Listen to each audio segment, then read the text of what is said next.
Welcome to the Journal. For months now, revelations of the wholesale greed and blatant transgressions of Wall Street have reminded us that the best way to rob a bank is to own one.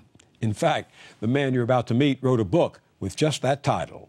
It was based upon his experience as a tough regulator during one of the darkest chapters in our financial history, the savings and loan scandal in the late 1980s.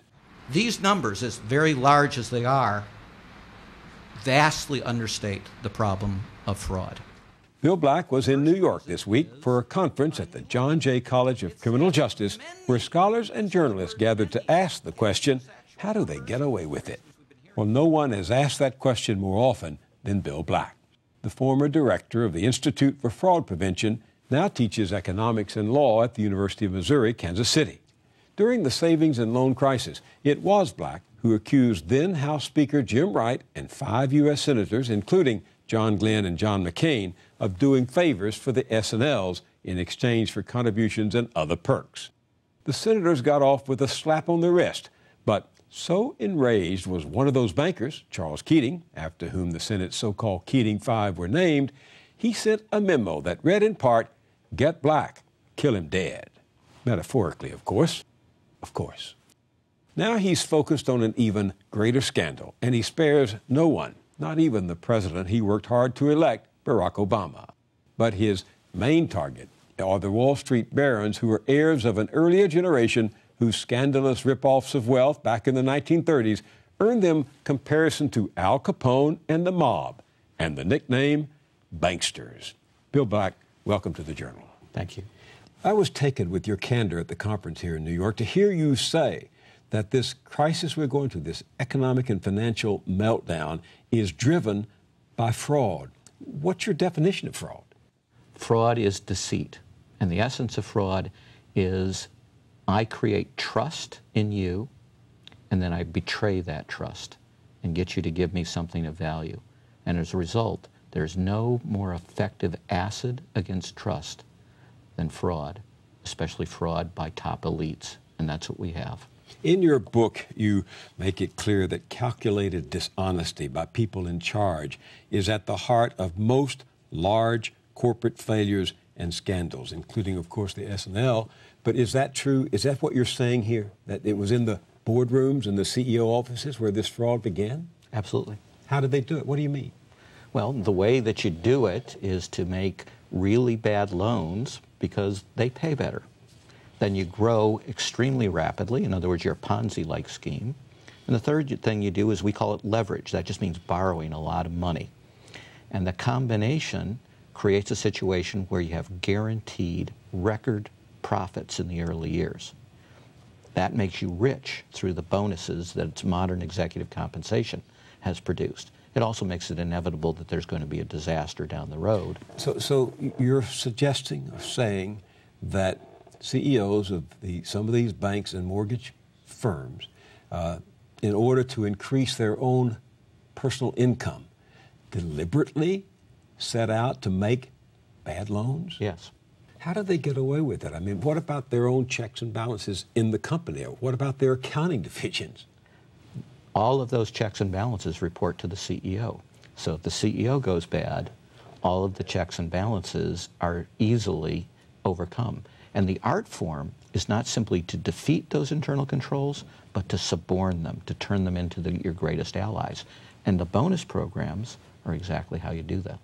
If I wanted to go looking for the parties to this with a good bird dog, where would you send me? Well, that's exactly what hasn't happened. We haven't looked. All right? The Bush administration essentially got rid of regulation. So if nobody was looking, you were able to do this with impunity, and that's exactly what happened. Where would you look? You'd look at the specialty lenders, the lenders that did almost all of their work in the subprime and what's called Alt-A, liar's loans. Liar's loans. Why did they call them liar's loans? Because they were liar's loans. And they knew it? They knew it. They knew that they were frauds. Liar's loans mean that we don't check. You tell us what your income is, you tell us what your job is, you tell us what your assets are, and we agree to believe you. We won't check on any of those things. And by the way, you get a better deal if you inflate your income and your job history and your assets. You think they really said that to borrowers? We know that they said that to borrowers. In fact, they were also called in the trade ninja loans. Ninja? Yeah, because no income verification, no job verification, no asset verification. You're talking about significant American companies. Huge. One company produced as many losses as the entire savings and loan debacle. Which company? IndyMac, specialized in making liar's loans. In 2006 alone, it sold $80 billion of liar's loans to other companies. $80 billion. And was this happening exclusively in this subprime mortgage business? No, and that's a big part of the story as well. Even prime loans began to have non-verification. Even Ronald Reagan, said trust but verify. Right. They just gutted the verification process.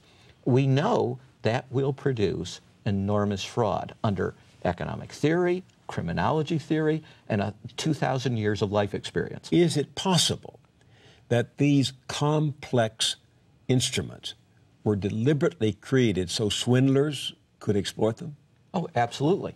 This stuff, the exotic stuff that you're talking about, was created out of things like liar's loans that were known to be extraordinarily bad.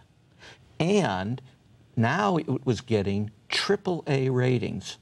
Now, a AAA rating is supposed to mean there is zero credit risk. So you take something that not only has significant, it has crushing risk. That's why it's toxic. And you create this fiction that it has zero risk. That itself, of course, is a fraudulent exercise. And again, there was nobody looking during the Bush years. So finally, only a year ago, we started to have a congressional investigation of some of these rating agencies. And it's scandalous what came out.